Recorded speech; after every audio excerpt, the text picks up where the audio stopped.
Bonsoir à tous et à toutes et bienvenue pour cette quatrième émission du foot en capitale. Alors aujourd'hui on va débriefer le PSG qui recevait donc Reims pour la 32e journée de Ligue 1. Paris qui s'est imposé 3-0, un but de Cavani à la 42e et un doublé contre son camp de Mendy à la 48 et 89e. Alors on le sait, les matchs joués entre deux matchs de Ligue des Champions sont souvent difficiles à négocier, mais le PSG qui n'est pas tombé dans le piège rémois, s'assurant ainsi la continuité de sa série de 15 matchs d'affilée sans défaite, toutes compétitions confondues. Bien en place, les Parisiens qui ont fait tourner en défense en attendant la faille, laissant à Lucas et Menez le soin d'affoler la défense rémoise par leur dribble, puisque le premier a très bien réussi et le deuxième un petit peu moins, et à Pastore celui de la déstabiliser par des passes, ce qu'il a cherché à faire tout le long du match. Alors durant toute la rencontre, le PSG qui a appliqué le même schéma de jeu, à savoir endormir la défense par un jeu appliqué, d'un jeu de passe bien maîtrisé, avant d'accélérer dès que l'occasion s'en présente. Mais les Parisiens qui ne parviennent pas à conclure, la faute est une légère imprécision dans la dernière passe, parfois trop courte, parfois trop longue, ou alors la faute est un attaquant hors jeu. Mais la faille qui va finalement venir alors qu'on s'attendait à un match nul à la mi-temps, par Van der Ville, mis dans de parfaites dispositions par une feinte de Pastore, qui a tout le temps d'ajuster son centre à terre, que Cavani n'a plus qu'à pousser dans le but vide. 15e but de la saison pour le Matador. La deuxième mi-temps qui part exactement sur les mêmes bases, et c'est sur deux accélérations que les joueurs de la capitale vont trouver les filets. Le malheureux Mandy, sûrement décidé à impressionner les recruteurs parisiens, va inscrire un doublé contre son camp. Le premier, c'est pas trop de sa faute, c'est une tête de Lucas qui rebondit sur le poteau avant de lui arriver dessus et il peut pas faire grand chose pour l'éviter. Par contre, le deuxième, une frappe complètement manquée de Lavezzi, il est tout seul au point de pénalty et le catapulte en plein dans la lucarne. Un geste de l'attaquant parfait, hein, c'est dommage, c'était pas du bon côté. Les Parisiens qui préparent donc de la meilleure des manières le déplacement à Stamford Bridge, qui, malgré les deux buts d'avance, sera loin d'être une promenade de santé, surtout avec le retour en forme de Samuel Eto'o et la blessure d'Ibra. Les tops du match PSG Reims, donc on va commencer par Lucas. Le petit Brésilien Lucas là qui depuis deux trois matchs est vraiment à fond. On l'avait déjà senti dans le match contre Marseille, il avait complètement semé la panique dans toute la défense. Il a recommencé à chaque fois qu'il entre. Contre Chelsea déjà, il avait aussi fait peur, donné des sueurs froides à la défense des Blues. Et là, il a récidivé. Bon, malheureusement, il n'est pas récompensé par un but, même s'il aurait dû avec sa tête. Mais franchement, il a complètement semé la zizanie dans la défense rémoise, complètement paniqué tout le monde. Il aurait pu provoquer un penalty et une exclusion, pardon. Donc franchement, Lucas de mieux en mieux. On espère qu'il va continuer sur sa lancée. C'est en ce moment qu'on a besoin des joueurs au top de leur forme. Et le deuxième top qui est dans cette lancée avec Pastore, Javier Pastore qui, donc on voit tous le but qu'il a inscrit mercredi dernier contre Chelsea. On espère qu'il va récidiver ce soir. Et pour le match de Reims, il était enfin placé en numéro 10, son poste naturel, dans un 4-2-3-1, juste devant Rabiot et Cabaye et un peu derrière Cavani. Et là, il a fait le boulot, il a essayé de plusieurs passes, il a tenté beaucoup de choses. Alors, il n'a pas toujours réussi, mais à chaque fois, c'était dans une volonté de jouer vers l'avant, et de jouer vite, et de jouer bien. Et un Pastore comme ça, Dieu sait que ça peut être précieux. Et mon troisième top, il va enfin être pour Blaise Matuidi. Alors, il n'est pas rentré, il n'a pas joué, il était remplaçant. Mais moi j'étais au Parc des Princes, la tribune juste devant laquelle les joueurs s'échauffent et en fin de match Laurent Blanc qui a envoyé plusieurs joueurs courir, donc Thiago Motta, Marco Verratti, non Verratti est en tribune, mais Thiago Motta, Matuidi et Jallet il les a envoyés courir, donc le long de la ligne de touche. Et il y a un petit gamin qui appelait Matuidi comme ça. Et Blaise a arrêté son échauffement, s'est arrêté dans le gamin et a retiré son maillot et lui a donné. Et j'ai trouvé ça extrêmement classe de la part de Blaise, d'où sa présence dans mes tops. Enfin, les flops. Alors, on va commencer par Jérémy Ménez. Il était titulaire, il a joué 90 minutes. Alors, toujours aussi peu de rendement, malheureusement. Ménez, c'est un joueur que j'aime beaucoup, mais qu'est-ce qui peut être insupportable? Et là, sur ce match, on a vu la mauvaise phase de Ménez, un peu comme depuis le début de la saison. Entre courses dans le mauvais sens, appels ratés, passes manquées, passes dans le dos. Alors, il y avait quand même du mieux au niveau de de l'implication. C'est-à-dire que, au niveau de l'implication défensive, des replacements, il était quand même un peu mieux que d'habitude. Mais ça reste quand même clairement insuffisant pour un joueur du niveau de Menez qui pourrait prétendre à une titularisation en équipe de France et qui pour l'instant est d'un niveau assez médiocre on va le dire, mais il va partir et je pense que ça sera mieux pour lui. À mon avis, on n'a pas fini d'entendre parler de Jérémy Menez et en bien.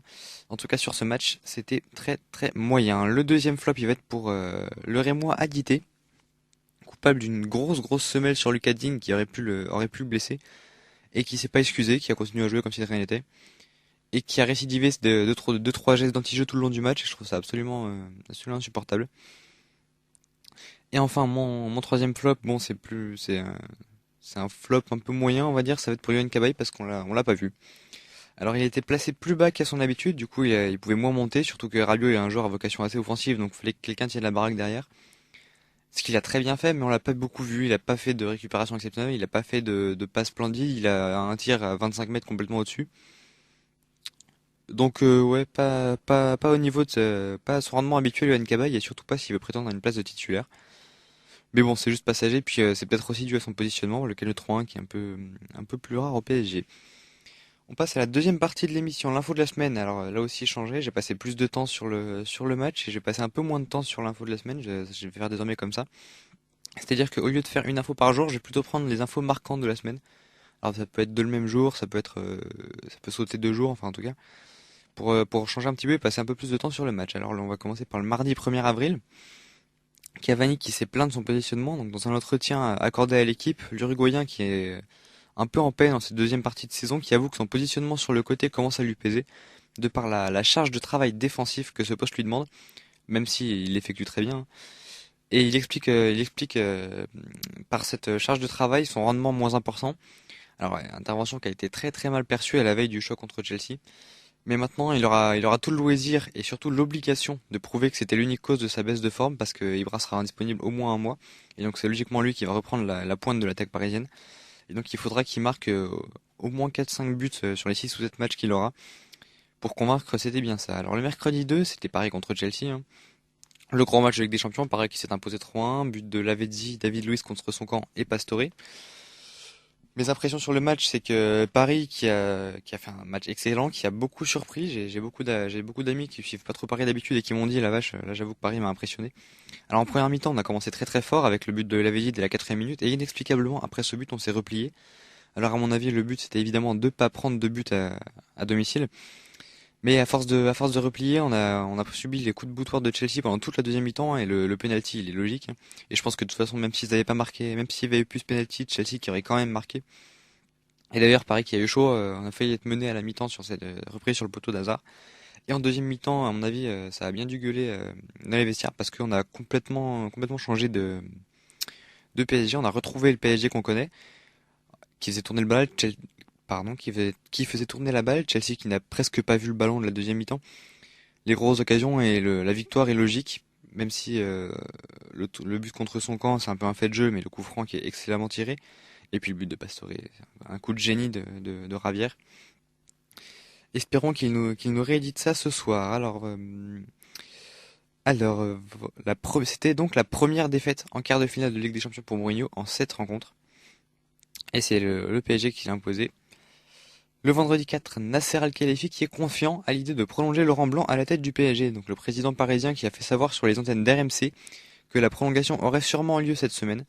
Selon les informations de l'équipe, les deux parties qui se sont rencontrées jeudi dernier pour avancer dans les négociations, la prolongation devrait porter sur une saison plus une année optionnelle si les objectifs sont remplis, ce qui est en passe d'être le cas, hein, quart de finale de Ligue des Champions, peut-être bientôt demi-finale, et le titre qui se profile. D'ailleurs, c'est donc le sujet de l'actu du samedi 5, parce qu'avec sa victoire contre Reims, le PSG qui est déjà assuré de sa qualification en Ligue des Champions l'année prochaine, et peut-être même plus parce que Paris peut être champion dès la semaine prochaine en cas de victoire contre Lyon combinée à une défaite de Monaco. Alors si cette dernière condition n'est pas remplie, il manquera seulement une victoire au club de la capitale pour gagner son deuxième titre d'affilée. Autant dire que si tout se passe bien, Paris qui est champion dans 2 semaines. Et enfin dimanche 6, une offre pour Eden Hazard. Alors on sait que le Belge est très apprécié par les dirigeants parisiens et il a fait l'objet de plusieurs rumeurs depuis cet été.